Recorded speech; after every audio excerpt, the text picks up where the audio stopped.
The number 666 is considered in our society as either a bad luck number or a demonic number. I will show the history of 666 and expose it for being harmless.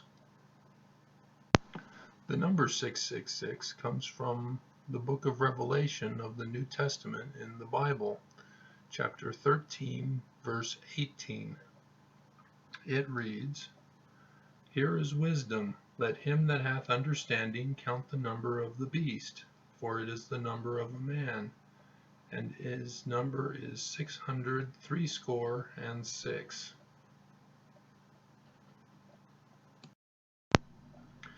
John was referring to the Roman numerals I, V, X, L, C, D.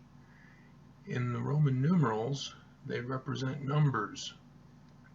I represents 1, V represents 5, X represents 10, L represents 50, C represents 100, D represents 500. When you add those together, it gets the number 666. Who John was referring to as the beast was therefore the Roman Empire. The Roman Empire was in control at the time of John and was causing a whole bunch of problems with the Christians. So he identified them by their Roman numerals. However, many Jewish and Christian scholars were looking beyond the mark and tried to come up with a number system with their alphabets to show that they can identify individuals who conform to numbers. This practice is known as gematria. The example we have here is Hebrew. The letter Aleph is equal to 1, and the last letter, Tau, is equal to 400. So when you take the letters of the alphabet from Hebrew, you can add them together and come up with all sorts of different number meanings. One of the interesting features is that you can do the same thing with Greek. It starts off the same way as Hebrew, but because of the extra letters, omega, the last letter of the Greek alphabet, is equal to 600.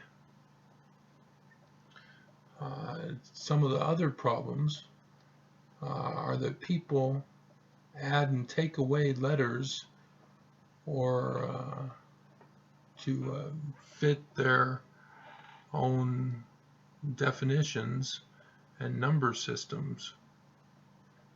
This causes problems when a word doesn't really conform to a specific number, but is forced to by the addition or subtraction of a letter.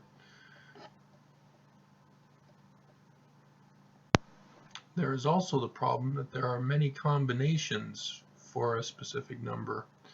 For example, 666 is demonstrated here in Hebrew with 3 different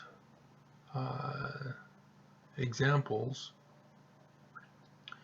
The first one is the lowest common denominator for 666, and then the second line shows that you can not only use different letters that equal the same number, but you can mix them around to make words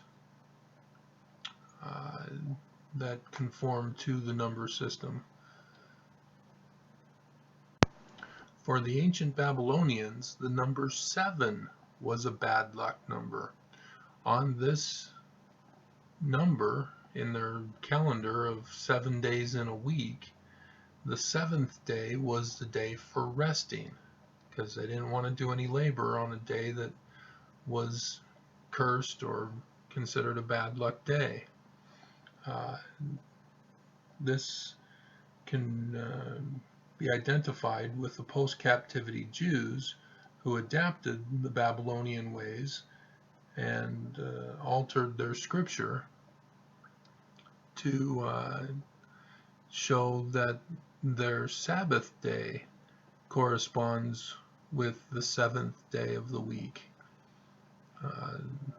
The pre-captivity Israelites had no such calendar system and no such day of the week. They followed the Egyptian pattern, which followed a calendar system of 5 days in a week. Although they didn't really have a week, they had a monthly calendar of 30 days with 5 days at the end of the year to make 365 days in a year.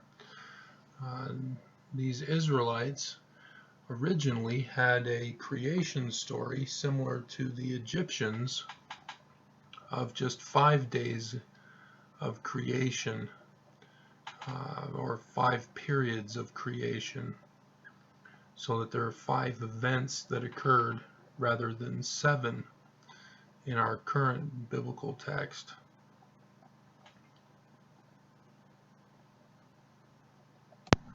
So the number 666 as an evil number or a bad luck number is technically unfounded and has no basis in history.